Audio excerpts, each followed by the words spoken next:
Welcome to Fortune Cookies Tarot. We're going to be looking at our candidates for the U.S. election. So we'll be right back.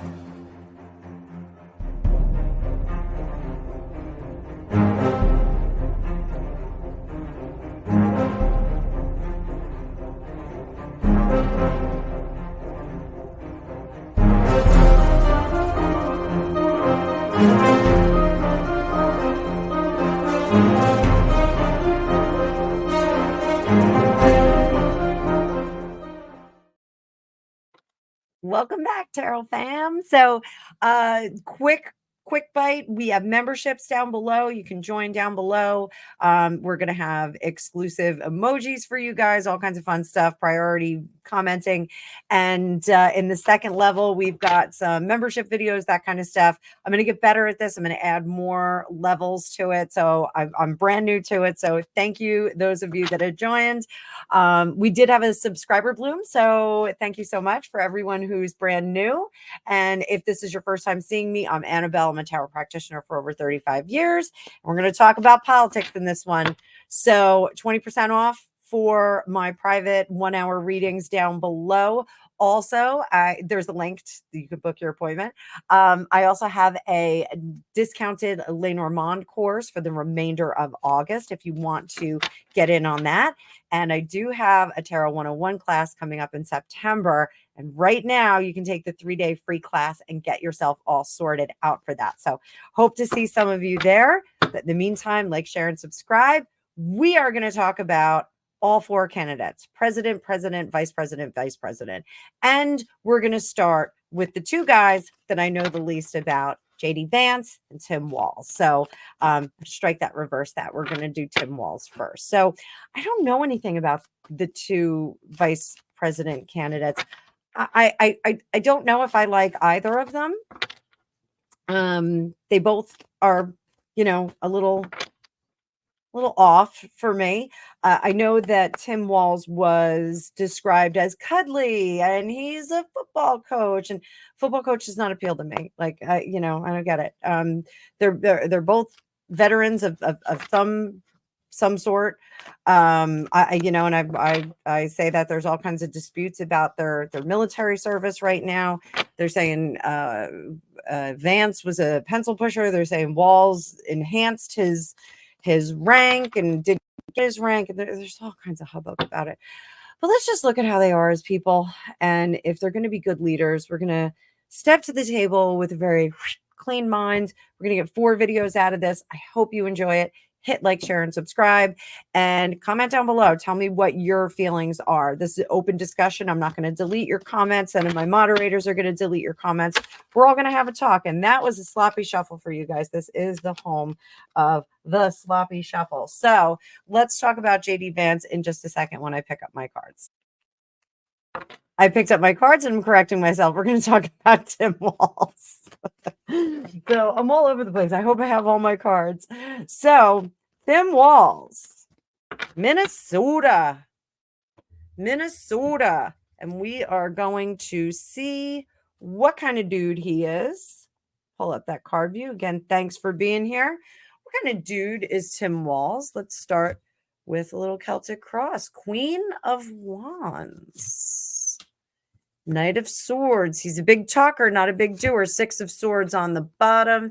7 of Swords behind us. It does look like whatever that negative information really is kind of true.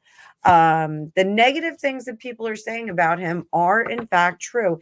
He is looking to divert a path. A lot of people are saying he's very, very radical. He is looking to divert this path. So he would like to see a different set of rules come into play in the United States, which, okay, that's fine. Everyone has their own agenda and where they're going to go forward. So back here, this 7 of Swords, this is the suitcase position. I talk about this all the time in my reading. So in the suitcase position, this is what we need to go back into our history, and we either need to pack our suitcase with that or unpack our suitcase from that. We need to do one or the other. And in this case, this shady, sneaky behavior is something that I think he is being urged to go back and scoop up. and bring into the fight. So I think this is specifically toward the debate. Swords or communication. We need to have some cutting information. It's echoed here with this Knight of Swords. The Knight of Swords, this is going to be his strong suit. He's not going to be able to stand on his policies, which is the wand, the Queen of Wands back here. He has not gotten a lot accomplished in terms of what he wants to do and in terms of betterment for people. You can dispute this with facts, but this is the overview of the energy, so don't get mad at me. His voice is stronger than the result of his actions, if that makes sense. He's much better about talking about it. Up here, the Five of Wands, he's ready to go to the table. He's ready, or to the mat. He's ready to fight. And the Six of Swords, he's not moving off his conviction. So how does he see himself? Is the Two of Swords. He sees himself fighting good and evil. How do others see him? As the Eight of Wands, moving a little bit too quickly. Hopes and fears. The fear is that people will not see the good things in him, that they will only focus on the bad thing, which is unfortunately something that's going to happen when you're in an election. And the outcome, he is going to have a renewed image at the end of all this. So he is trying to divert from the status quo of politics and the way the world is running.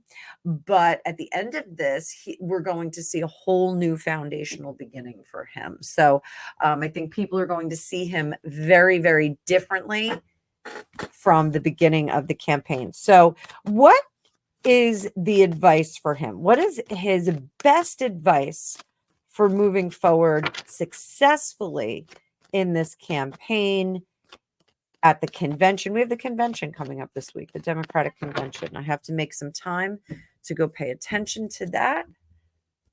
I'll be blocking out my calendar. Knight of Cups. Hanged Man in reverse. Four of Cups. Two of Pentacles and the King of Swords. Justice. And the Six of Swords. He absolutely is going to have to get off that. For those of you that have seen History of the World Part 1, he's going to have to not belabor some of the points that they've done before, not berate when he is at the convention. And I think he does have a tendency energetically to, this isn't based on information I know about him. Again, I haven't done my research, but I think he has a tendency to berate and to drill back, drill down his opinion and his displeasure with certain individuals. I don't think he's going to attack Vance as much as he's going to attack Trump in the debate with Vance, which is very odd. And that's this justice in reverse. He's not going to have, which is highly unusual because he is a football coach. He's not going to have the right enemy in his sights. He's going to go for the head of the snake rather than deal with the enemy that's in front of him, which is very odd. That's this diversion too. So he should not do that. He should make sure that he comes to the fight prepared, comes to the debate prepared to debate with the individual he's debating. When we go to Vance in the next reading, we'll look at a few things there, but I think he's preparing in the wrong direction right now. I think he is intrinsically prepared to go in the wrong direction at the moment. So he's going to have to make an adjustment with that. Hopefully his advisors will do that. So thank you so much for watching this first part. I would love to see more comments in the next one. We are going to go to JD Vance in the next one. So I hope you guys are going to enjoy this. Again, this is not the definitive end all be all, who's going to win, who's not going to win, but where they are standing at the moment and what they should do to exercise, further success. So we're going to look at all 4 candidates. So thanks so much for watching. I'll see you in the next one.